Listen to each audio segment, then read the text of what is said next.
Angelique Robb, and today I have two designers with me. Very excited to have this discussion about differentiating your projects and what these colleagues have to say. So, Abby, can you please introduce yourself? Sure. First of all, thanks for having me. Um, my name's Abby Rupsa. I am the principal designer and owner of Botanical Living in Broomfield, Colorado. And we are a design only boutique firm. We specialize in mostly residential properties, although we do help HOAs with xeric retrofits and beautifying their common spaces. We're not really commercial designers. We really like that personal communication with our residential clients. We do about 50 to 60 designs a year, and we have affiliate contractors who we work with to install our work. Fantastic. Jesse, go ahead and introduce yourself. Hey there. So I am Jesse, and I'm the founder of Daydream Design and Build here in Metro Atlanta, North Georgia area. We have worked in Atlanta for the past really 5 years. Just kind of started about a decade ago in landscape maintenance. A lot of people in this industry kind of have a similar story. You go from picking up a mower to somehow designing a pool.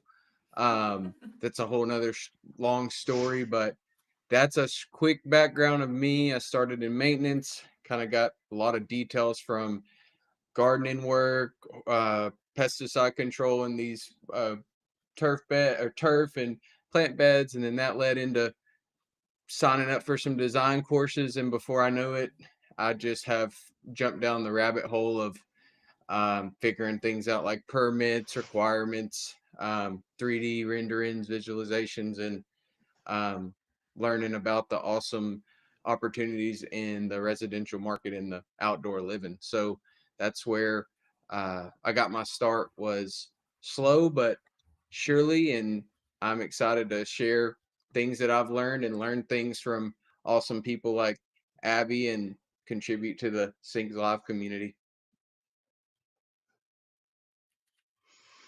Awesome. Well, thanks everybody for joining us. Again, we're talking about how to differentiate your designs. There's so much that goes into design.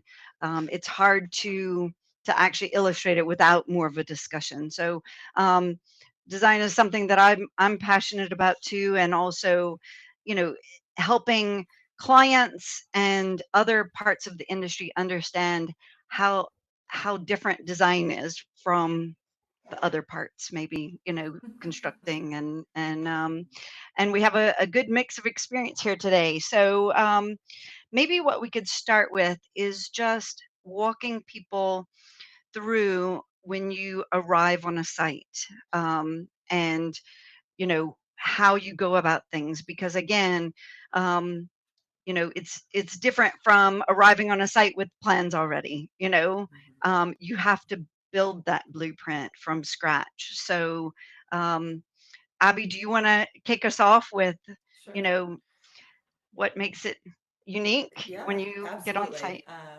So I, there are a lot of people who will do a lot of questioning before they arrive on site to kind of get the gist of what the project is all about. And I do ask some of those questions to pre-qualify and whatnot, but I find that it's really better to get the knee-jerk response from the customer in the space. A lot of times they'll invite me in the house and I just want to go out directly to the yard. And the first thing I'm looking at is, what kind of condition is their yard in, first of all. I realize Oh, that, from a it's care. never, yeah, it's never going to be, pristine. Obviously, that's why we have a job. But what kind of condition is their yard in, and what kind of information can I glean from the customer about how they are going to interact with their space outside. A lot of times, um, they have no idea how to take care of a landscape, and so how much hand holding are they going to need after something that I put in, once it goes in, how much hand holding are they going to need, etc. But first and foremost, I think for me, what I'm kind of gathering is, what is the architecture telling me? Is it a certain particular style of home, a period, historical home, or is it something that's just suburban and straightforward? The other thing I'm looking at is scale. Where is this house sitting on the lot? Is it a very deep front yard? Is it a very shallow front yard? Is it extremely vertical face of this house? Does there need to be any sort of hardscape element that is highlighted? You know, these are things that are super important, and they're just little mental notes. But I find that when I show up on site, usually my brain already starts working on how I want to see the space. And then I'll let them kind of go into how they use the space, who is using it with them, what kind of parameters we need to follow. You actually touched on something that I didn't even have as part of the questions, but you pre-qualify your clients before getting on site. Mm-hmm. That's a great topic. And it happens before you get on site, like you said. So how important is that? Abby, you've said it, you do this and it's important to you.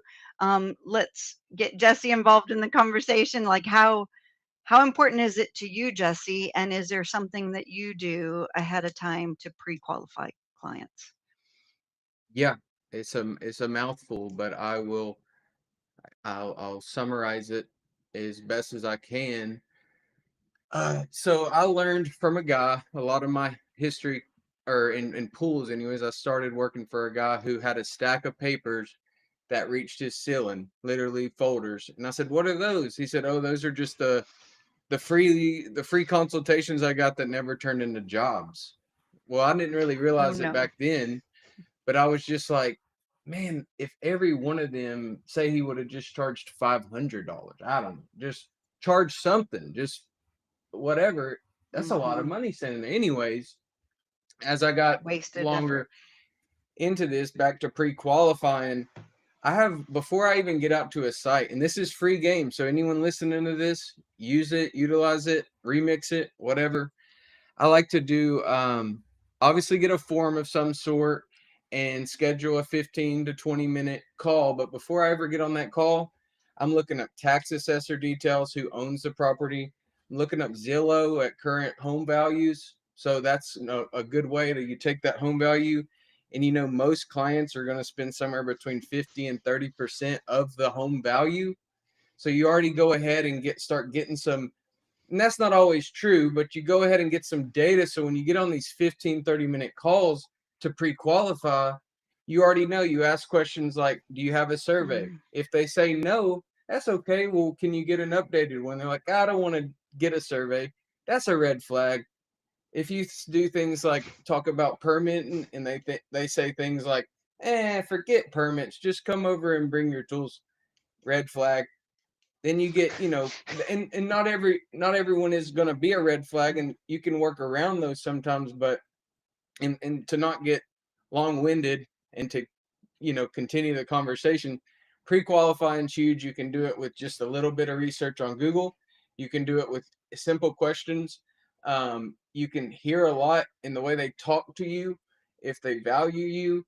I explain up front, no Mhm. free nothing, no free this, it included in build costs, free, pull it out of build costs, no free site visit, free quote, free freeness, Mhm. it's just that word can get a little dangerous in what me and Abby are doing. And that's what that pre-qualifying call does. So, um, and I'll give the mic back over, but you go from the pre-qualifying call to scheduling a site visit after that. Yep. Yeah, I always say that I don't like to sit at tables where you have to justify your value. Obviously you have to portray what your value is. And I think being in the space and really offering solutions and kind of spitballing ideas, unlike you, Jesse, I don't charge a site visit. I found during COVID, I tried to do that, and it's interesting. You would think that, charging 150 or $200 or whatever to come out and take a look at the space would be a good way to weed out who is serious and who is not. But I will tell you that I would rather sort of optically build it into my price because once you can start giving ideas and the customer starts to buy in, I find that I'm able to convert kind of ideas and wishful thinking from a homeowner into an actual sale of a design. Whereas if I were to say, you know, hey, it's 150 or 200 bucks for me to come out, they're usually quick to turn me down, which I know most people would say, well, then they're not your client. But truth is I feel like I could convert those to sales if you just get and spend time with me, get with me and spend time with me. Yeah, And I and so believe that's, maybe, oh, you you're good. You good. pre-qualifying in another way, with the questions. Sorry. No, I was just gonna say that's the beautiful thing about dancing. You're gonna dance with your customers different from the way I dance, right? It's Absolutely. it's just a dance. Mhm. It's a long, Yeah. it's a long relationship, a long way, but it's a dance. And so either way you look at it, I feel like we're all gonna, you know, we're just all gonna be different in our own way, and that's, totally. I understand. Like I heard someone say, I'd rather have a fast nickel than a slow dime. I'm I'm with you sometimes, Mm. so but I just really think that my 15 or 30-minute virtual chat is just as valuable sometimes because I can almost pull up the entire site right there with them and see real quick if the type of human they are. So Oh, for sure. For totally sure. see where you're coming from though. Yeah, for sure. I think you have to have a really good knack at reading people quickly in order to Yeah. be successful and protect yourself. Well, and I think that's the key. We don't all have to be doing things the same way, but we do have to value our own time and we have to make it a valued profession. And these discussions will do that, will help others that are maybe have been told that I won't pay for your designs. And we want to give people that strength to say, if you are delivering great work, you should be charging for your designs. And you just have to find your way to find your people, find your dance partner. Love that, Yeah, Jesse. and So go ahead. no, I was gonna say a good thing also is I think the word site visit gets confused on what I actually do. I mean, I have $10,000, $12,000 worth of site tools that we go out with, RTK devices. We go out and get LiDAR mapping. We do photogrammetry. I mean, a site visit, most people are just stopping by with their phone, grabbing pictures, talking to the client. I'll be at a site sometimes for 5 or 6 hours. So I don't have to go back, right? I can go and get my That data, needs to be and that paid gets for. real Yeah. confusing where it's like, yeah, you can go do free site visits, but you don't even have an altimeter in your truck. You're not even checking elevations. You're not running $4,000 drone. Like there's just such a level that because I'm such a nerd about design and the future of it and where it's going with the tools that are coming out with AI and just what a photo cloud map can do. And I want to pull that kind of stuff up later for us and see it in this meeting and show people who's watching this that like, hey, there's a difference between a site visit, stop by, talk about the goals versus like, did you leave with data? So that's where I can't Mhm. go to a site for free with, you know, 15, 20 grand worth of equipment and and and spend all day for them to just be like, oh, you know what, we only wanted to spend $5,000 on a pool project. It's just like none of that makes On sense. a pool. On the design You, or on the actual pool? Yeah, no, on the on actual the pool. No. whole on the pool. Yeah, on the pool. And you laughing, but it's happened to me. I've had people ask me to move TVs. By the time I left, they said, "Hey, I got a big old TV back there. You got a truck? Can you take it to the dump for $200?" And I was like, I just came on a quote for. I was like, okay, whatever. But anyways, that's just I had to put that out there because I feel like the word site visit it's like, what is a site visit, right? So, Well, um, it means different things to different people. Everybody has their own process. So, yeah, I think that that's, um, yeah, but that's what makes us unique, but it's also makes us unique on how we differentiate the service that we provide through the design. And so s- going going into that, you know, are there things that I mean, surely you've seen other projects, you've seen the way other people do things. Like um how do you differentiate what you offer? Jesse, I mean, I think the site visit, that was an interesting one for you to say what differentiates you from a site visit point of view.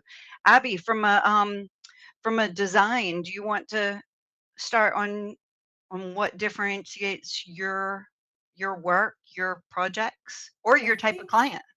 yeah, well, I mean, I don't do any advertising at all. Everything comes from word of mouth from past clients or contractors with whom I work, or interior designers or realtors. So a lot of times when I do have a client, they're already somewhat vetted, which is really nice.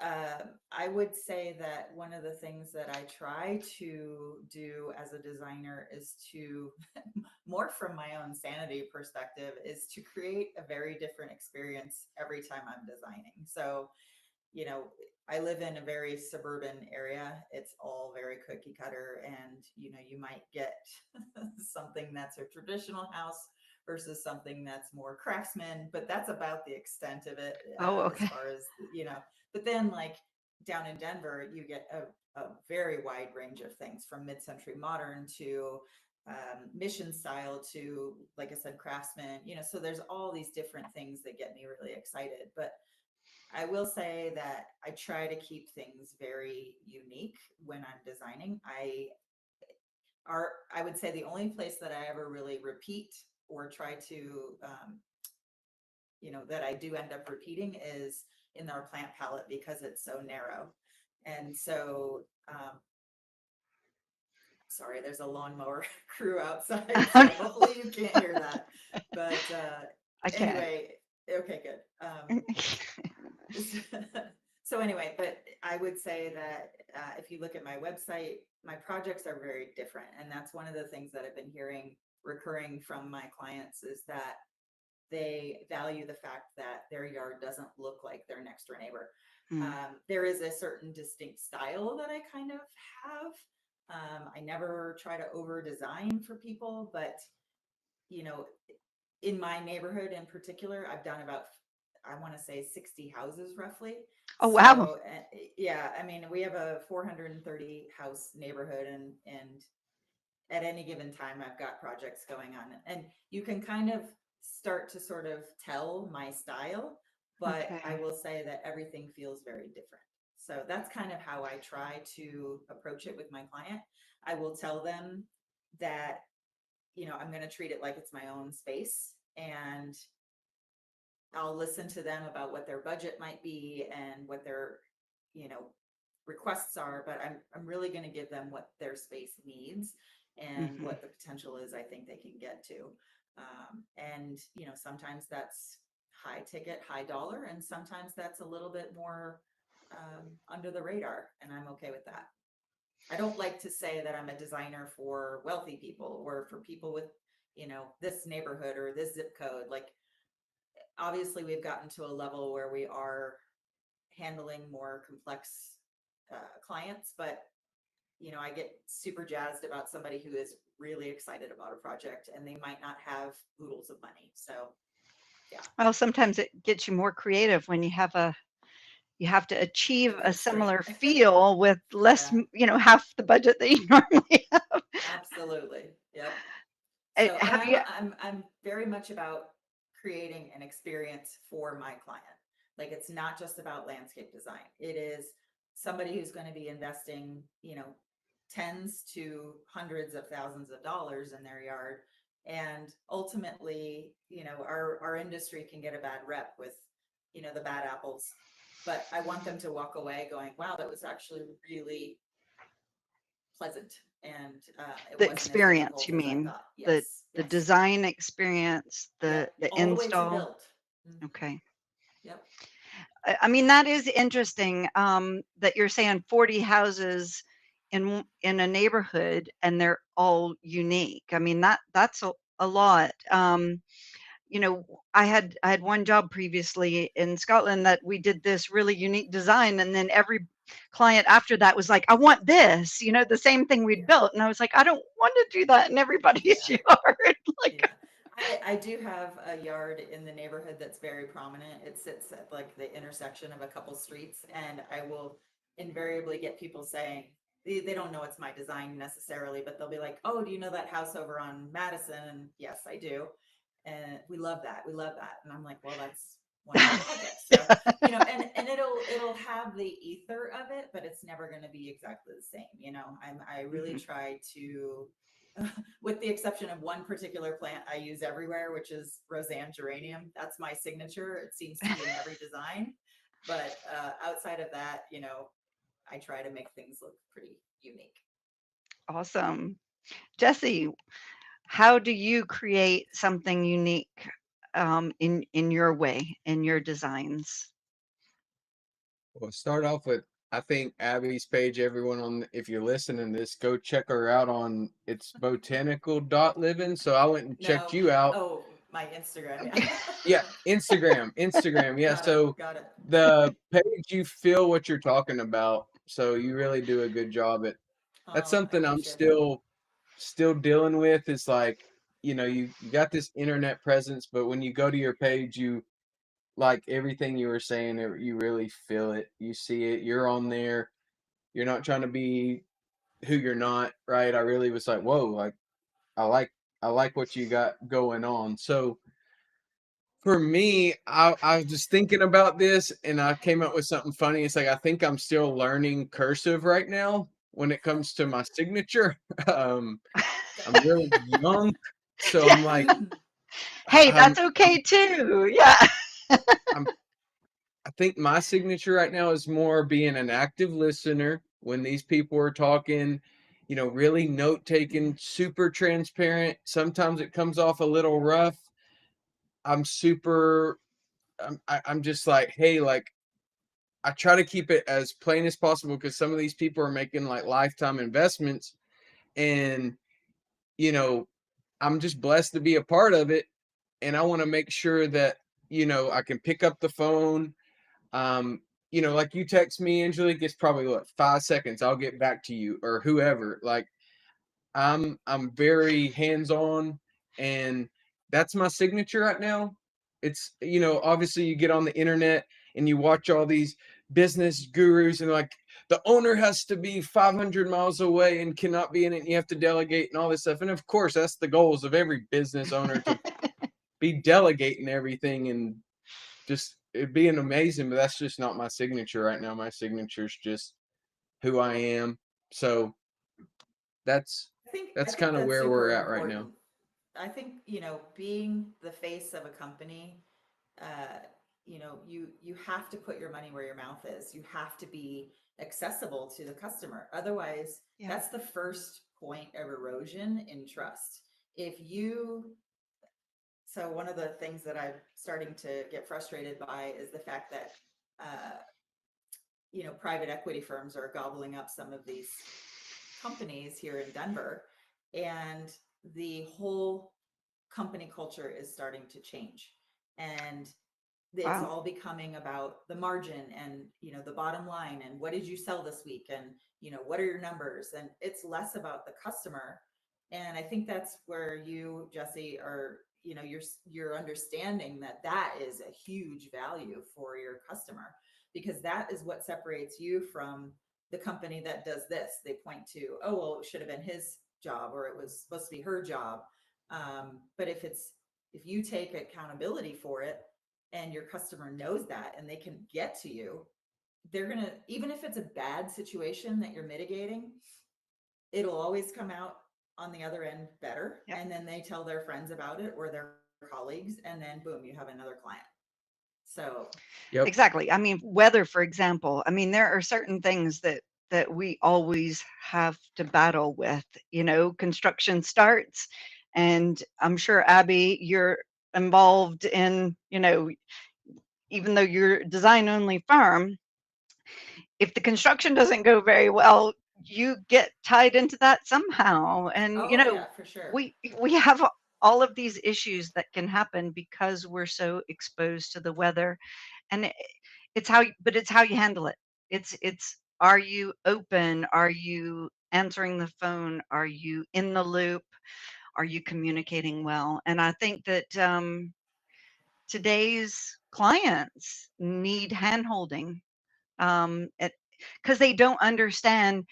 Jesse, you pointed out they want for $5,000 they want a whole pool built. Like we don't do a good job in our industry of being open with our costs, and on the whole, you know, and communication costs, and you know maybe even the forward plan. I think there's a lot of room for communication in our industry to build that trust, because we have bad actors occasionally, a low bar to Sorry. enter sometimes.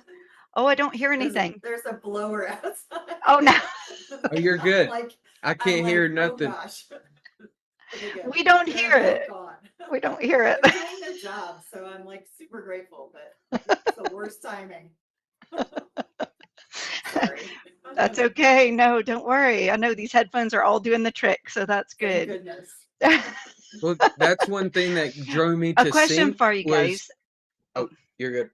No, I was just saying that's one thing that drew me to synced was no, go how ahead. when when you go to Angelique's event just last year in Atlanta, and the show they put on was amazing, and you just think how much even Angelique is doing to make you feel like synced can be as big as you want it to feel, but also when it comes down to it, when you talk to Angelique, you're almost like, oh, I'm talking to a it's a very important aspect that I told Angelique a while back. I was like, how important that human element is, and no matter what AI, comes out, that I Mm. really think that humans are Hate pretty advanced as well. AI. Yeah. So, uh, but yeah, Well, I also think AI can be a tool to let you have more human connection. Like sometimes we're overloaded with doing stuff that is kind of, it needs to be done. Like, let's say documenting everything you talked about on site. It still needs to be done, but now you could yep, have it typing it out, transcribing it while you're meeting with the client. I mean, that's saving you hours when you get, usually meetings are after work. You can't always get it done during your daytime hours, as to be done because of the client in the evening or weekend. Using these tools can mean that you can savor those times with the connections that you're making in person. um, this is why I love doing these live calls. I want to do them more and more because I miss connection as a building the media company that we're doing with Synced. Is it can be lonely. Well, I want to be out Very much so. here connecting with people. And Jesse, we met in yep, person, but I'd never met Abby. But I feel like I know you, Abby, because we, I see your posts on LinkedIn. We've chatted on LinkedIn. You start to get to know people in a different way, and you feel like you know them. And we hadn't met yet. Oh my goodness. Yeah. Oh, Yeah. but It is a pretty cool thing being connected via social media. I mean, COVID, everybody, in the home industry wasn't sure what was happening, and then we all got pushed online. yeah, And I made some amazing connections of designers all across the country. And we are now, in a ladies group of designers. And it started out sort of as a business group, and it was amazing just to hear how people would do their jobs almost the same. You talked about it being super isolating, especially in design only, hmm, which is why I love being on site when the project is going in. yeah, So creating these little friendships where you can, whether that be online or with your contractors team, whatever it is. yeah. And obviously, like I said earlier, like my goal is to turn my clients into my friends. So so yeah. That's awesome. Well, one thing comes to mind, and it's funny because Marty Dover and I are going live in a couple weeks, and it's kind of along the same line. Um, but have you had clients that you show up on site, or you're talking to on the phone, Jesse, or however, that go, "This is what I want," and you have to actually um, tell them no? Or obviously maybe not as bluntly as that, but you have, they're maybe convinced of things that are a really bad idea. um and how would you tackle that? So either of you want to volunteer for that? Who Yeah. wants to go first? Oh yeah. Yeah. I think I Okay, said Jesse. it before Abby, the power of yes and no. I work mainly with contractors and I do work with homeowners, but like here in Atlanta, we have river corridors. We're in a really dense population, so lots of impervious calculation issues. I mean, there's Mhm. so many things that while we have these goals that, oh, we're 15 foot away from a riverbank, you can't put the pool here, or you have to go through a very extensive long process, or just and it's not always about saying no, like the word no. It's more just about like educating them on why. Once you get your site surveys or your data, and you start going through these processes, and you just explain to them like, hey, like these are the reasons why we can't, and maybe I'm if they do want to continue that direction, just kind of don't go down that road with them, because if just because money's there or something, you can end up in some big problems, if you're trying to do unpermitted work, or if you just do stuff anyways. Mm. It's like driving drunk. You can drive all you want until you get caught, and then it's like, oh crap. So yes, it's okay to say no, however that question was asked to me. Yeah, and so to kind of tie into the no and also back to sort of AI, or I don't want to call it AI. Like, there are these online design companies that I'm not going to name names or anything like that, but they sell this idea to a client, and then they might not be local, and so they've never actually stepped foot on site. They've never done an actual site survey. They've never taken sight line pictures. They don't know what the challenges are beyond the fence line, whether that's noise or, like you said, a river or whatever it might be. They don't take grades. They just sort of make it look really pretty online, and they Mhm. sell this vision to a client, and then they start going down the rabbit hole with maybe some contractors, and they realize that they've just been sold a lie, essentially. And so I've been brought in after the fact several times to correct and sort of unravel these ideas that these customers have been sold. And that's when no gets really hard, because I kind of say it's like trying to unsee something. You've been given Yeah. this beautiful picture, but it's not buildable at all. For instance, I had a client one time who had a 19-foot grade change from the back of their house to the back of their property, and this online company gave them this gorgeous design for a pool and a pickleball court, never taking into account the slope, the A severeness of 19 this. foot Yes, slope. Oh, yes. And they only had six, I think it was 5 or 6 steps in the entire design. So it was a just not massive buildable. no. And so, it was just a really big challenge. And I find it a huge disservice to in the Our flesh industry. designers who, yeah, who are going on site, and they're really, like you said, Jesse, taking into account all of the parameters, not just what you can see. I'm not quite as technologically advanced as you. Like when I do go onto site, I'm using a zip level at best, but I am Hey, very keen on what's over the fence. What is it a trampoline? Is it kids? Is Mhm. it a dog barking?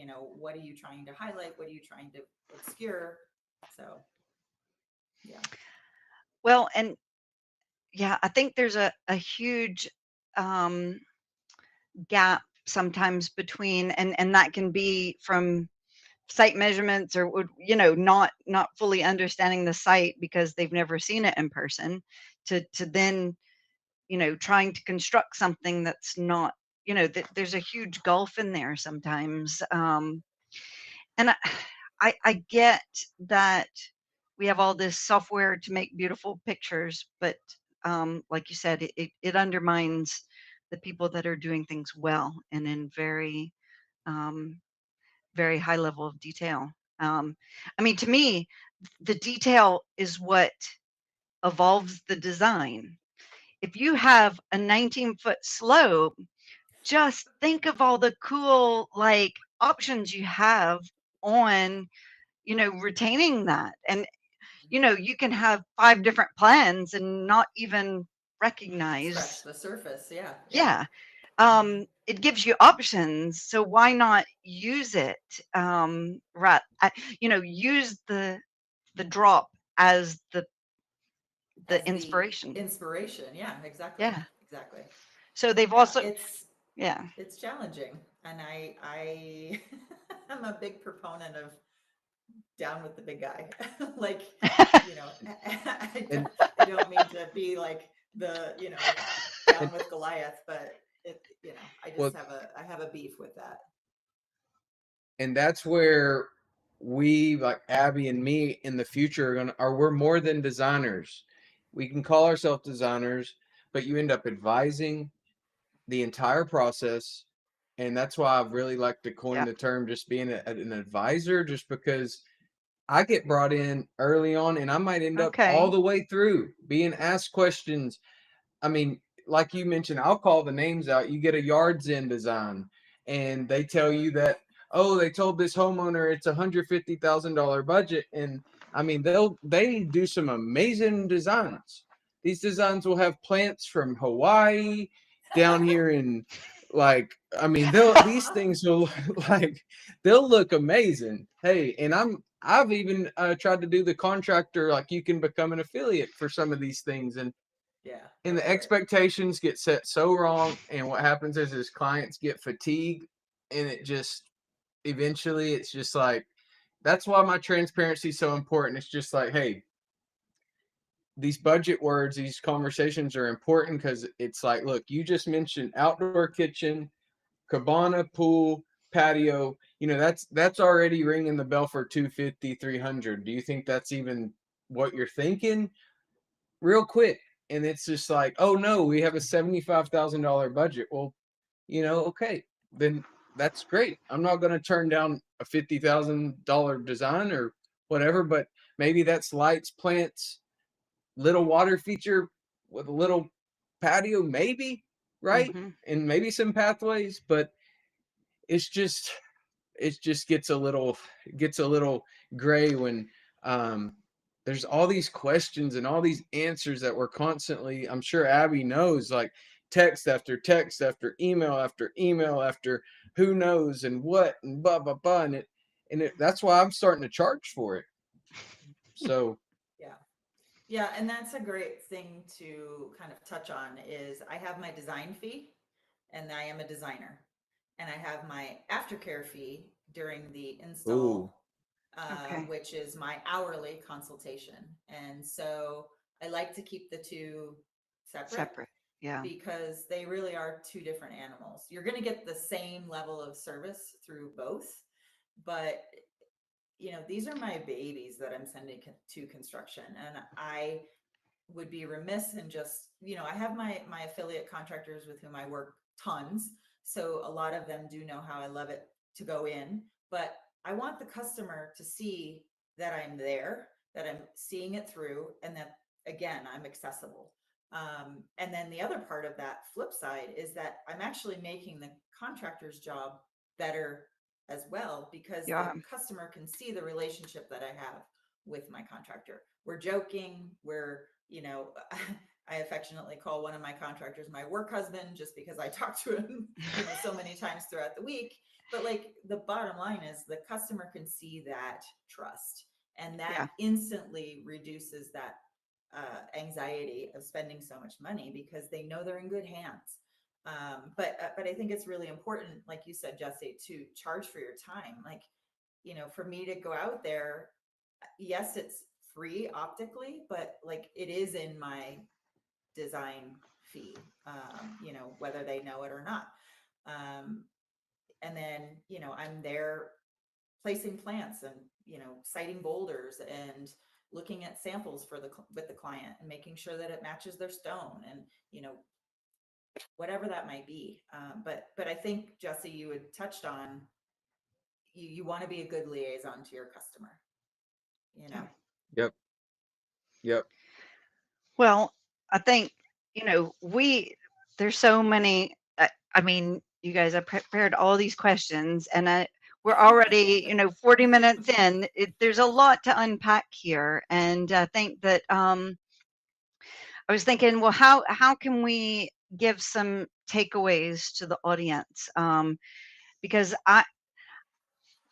I want to see everybody in our industry learn from each other and excel. And I think you only do that when it becomes a proper job. Everybody's paid their worth. They're paid to deliver great service.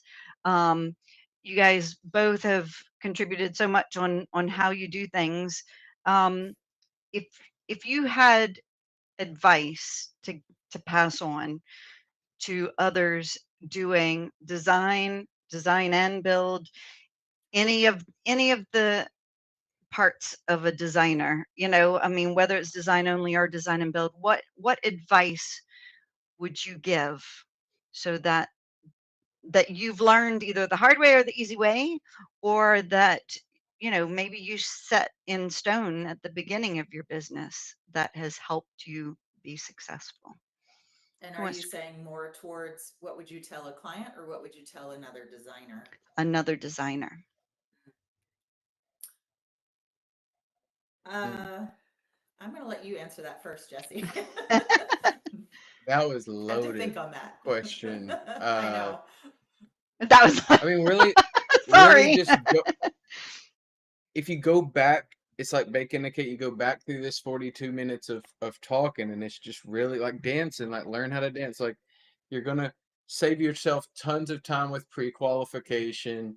You're gonna save yourself tons of time with understanding why you get surveys, why you go out to sites, knowing back to what is a site visit, separating out different contracts for okay, conceptual design phase, construction documentation phase. You have your, if you are a builder, you're going to go into those building costs. Don't get so job hungry and sales hungry that you're, I always tell contractors all the time, I don't know how you're pricing without any goals and without any designs. It's like they say, oh, well, we just do it, Yeah, whatever, we just guess and whatever. So I'm just like, design in our first, head.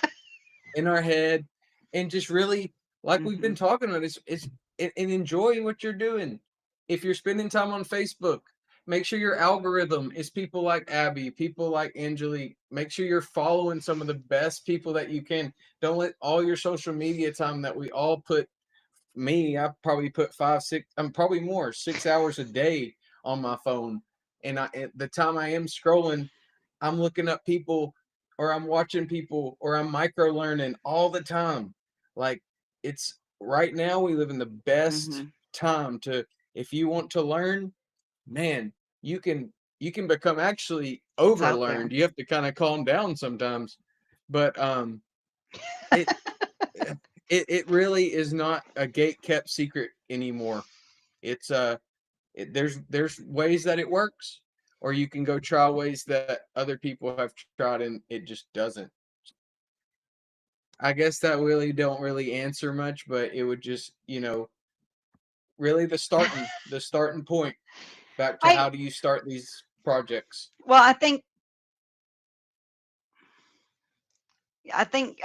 what you're saying, Jesse, is surround yourself with people that are doing it well and are willing to share. And there are a lot of people in our industry that are doing it well and willing to share. So make sure that you're looking up the way and you're not, undercutting costs and your Keep value and, you know, you're succeeding. Cheap contractors have to start Thank revaluing you for that. the design process. You have to value design because it don't matter if you're building a high rise or you're building a bridge, they all have design. So the backyard is just small enough that those 50 to $400,000 projects sometimes get started with just some really basic mm, ideas, and it really can go south quick. So got to value design no matter Yeah. the size of the job, in my opinion. So Yeah, Yep. I would piggyback on that and say the same thing as him, as far as surround yourself with people, you are like the five people you spend the most time with, or whatever they say. And Hmm. I think the other thing for me, this is my 10th year in business, which is huge. I went back to school as an adult and didn't have a clue what I wanted to do, and figured it out kind of as I was going. And I think one of the things that I find I'm very good at is asking for help. There Mm. have been so many times where I've had a really challenging design, and you know, I sometimes will have a little bit of imposter syndrome because you're like, oh my god, this is a giant project and I've never done anything like this before, but I'll figure it out. But I rely on people for their guidance. Like, I have had a contractor come in and sit next to me and walk through the design with me before I ever even present, because God forbid I present something that's, on the level of a yard's end per se.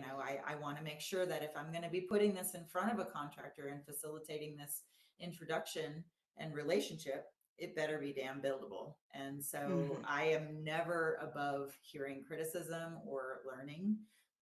I think, if you can't get out of your own way, you're going to be short lived for this. And you're going to end up with either a lawsuit or, egg on your face. And, that's my biggest piece of advice, I think. yeah, that's Gosh, good. this has been fantastic. I think we maybe need a few more sessions, huh?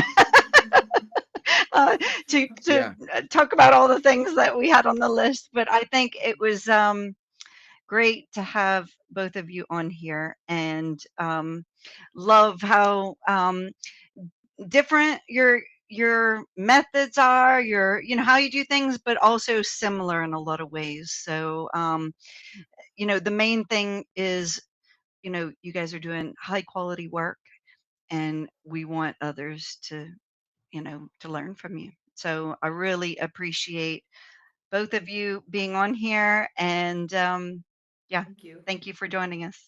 Appreciate your yeah. time. Thank you. Awesome. Nice Thanks, meeting you, Abby. Jesse. Yeah, nice to meet you. Thanks, Jesse, and Yep, we'll see you all again soon. yep. Bye bye. Okay. Bye.